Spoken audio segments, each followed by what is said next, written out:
परेशानी होने लगती है। अब वो घर पर भी देर से आना शुरू कर देता है। फिर एक दिन, क्या हुआ बेटा, इतना लेट क्यों आता है? टाइम से घर क्यों नहीं आता? घर के फालतू खर्चे से काफी परेशान रहता हूँ माँ। बेटा, एक पंडित जी मिला है मुझे, कह रहा था बड़ी से बड़ी समस्या का समाधान है, चलेगा उनके पास? नितिन, जो पहले ही पैसों को लेकर और कर्जों को लेकर परेशान होता है, माँ के साथ पंडित के पास जाने के लिए तैयार हो जाता है। वो माँ के साथ पंडित के पास जाता है। क्या हुआ बच्चा, परेशान क्यों है? देखने में अच्छा है, कमाई अच्छी है, फिर परेशानी क्या है? नितिन सारी बात बताता है। ऐसा करता हूँ, मैं कल तेरे घर आऊंगा, वही तेरी समस्या का समाधान है। लेकिन हाँ, जब मैं आऊं तो पूरा परिवार एक साथ होना चाहिए। सास पंडित को पैसे देने लगती है तो पंडित मना कर देता है। बेटा और सास घर आते हैं। देखा कितना अच्छा पंडित था, 1 भी रुपया नहीं लिया हम लोगों से।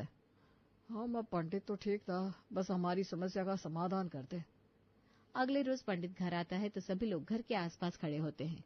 अलख निरंजन, चल बेटा बता, क्या समस्या है तेरी?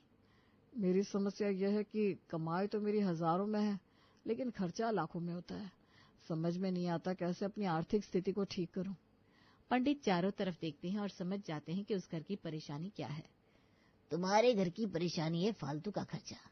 जिस दिन तुम फालतू के खर्चे घर का हर एक सदस्य खत्म करेगा, उस दिन तुम्हारे घर पर आर्थिक संपन्नता जरूर आएगी।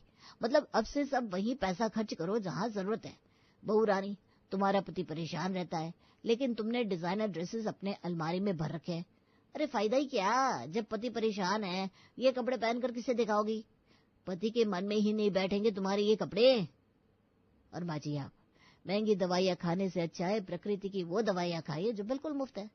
सुबह खुली हवा में सैर करें, योगा करें, ताजे फल सब्जियां खाइए। इससे खाने से आपको ये दूसरी दवाइयों की जरूरत नहीं पड़ेगी।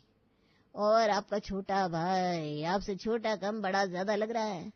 बेटा, पढ़ाई के बहाने आवारागर्दी ठीक नहीं है। भाई भाई का सहारा होता है। कल से तुम कमाई करो और भाई के खर्चों में उसका साथ दो, समझे? बाकी जो कर्जा तुम्हारे ऊपर है वो धीरे धीरे पूरा परिवार मिलकर चुका दो। बेटा परेशान रहे और पूरा घर ऐश करे, ये ठीक नहीं है। अच्छा, मैं चलता हूँ, 5 महीने बाद मिलूंगा। बस फिर क्या था।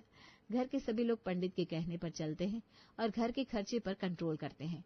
और वो समय भी आता है, निखिल की कमाई से मोटा पैसा भविष्य की बचत पर जमा होने लगता है।